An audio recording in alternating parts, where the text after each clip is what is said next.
e o Marco Aurélio, hoje em dia a gente está trabalhando em vários projetos com clubes e que são muito parecidos com um processo de recuperação financeira. Então, eu faço um contraponto muito similar, nesse caso, entre uma associação e um clube-empresa, na maioria dos estágios onde a gente está encontrando. Quer dizer, clubes em situação que, se tivesse uma operação SA, seriam clubes que estariam num processo de falência, recuperação judicial, e que teriam consequências até, vamos dizer assim, mais graves. Mas o meu ponto é, a falência numa associação, ela é uma situação real, uma situação que hoje a gente está vivendo muito no Brasil. Se a gente pode pegar vários exemplos de clubes que faliram do ponto de vista desportivo. O que é a falência desportiva? É a irrelevância do ponto de vista desportivo, a irrelevância dentro do cenário nacional e a falta de perspectiva, inclusive de geração de torcida. E hoje, nesse cenário de receitas variáveis, é a incapacidade de você olhar no ponto de vista até de médio e longo prazo, esse clube não vai conseguir gerar mais caixa para poder competir num cenário nacional. Quer dizer, isso é fato. Isso não é um problema. Quer dizer, em todas as indústrias existe um processo de falência de instituições e a surgimento de outras. Hoje tem vários outros clubes vindo de Série C, B, bem organizados, e que precisam também que alguém abra espaço para eles virem, com uma visão mais moderna. Mas o ponto da questão da abertura do capital, e aí, assim, a gente está trabalhando num caso muito emblemático, aí não preciso citar o nome, mas vocês todos sabem, né?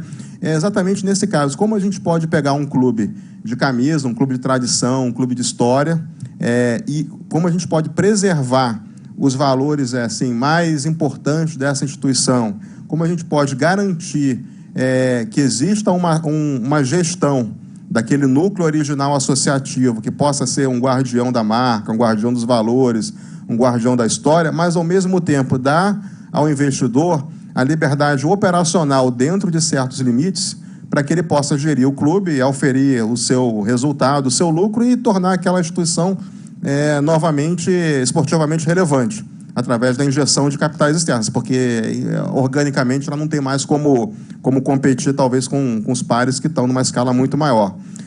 Existe forma de fazer isso? Sim. Só que a gente tem alguns desafios que estão sendo trabalhados aí, principalmente no Congresso, né? Existe uma legislação que está aí em vias de ser votada novamente. Existe uma iniciativa também da CBF, junto com federações e advogados, regulando esse processo do ponto de vista esportivo. Ou seja, isso vai acontecer, isso tem que acontecer muito rápido. Por quê? Porque também, pelo outro lado, Marco, a gente não pode deixar instituições centenárias com valores e com histórias muito grandes.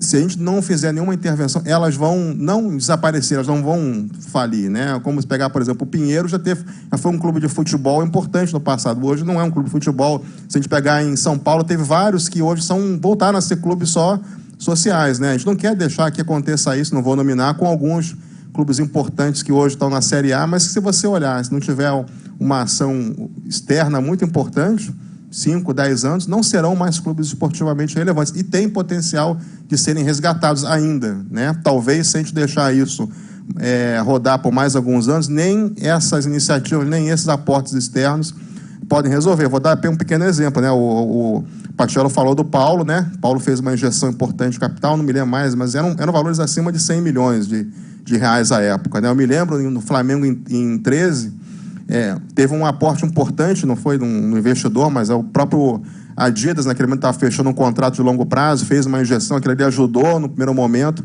Só que esses valores hoje, 50, 100 milhões, que naquela época eram valores importantes, hoje, vocês sabem, não é nada. Sim. Isso não... Quer dizer, o futebol hoje, para você botar um dinheiro para fazer alguma coisa, mexer no indicador, no ponteiro de um clube relevante, você está falando de 200, 300, 400 milhões.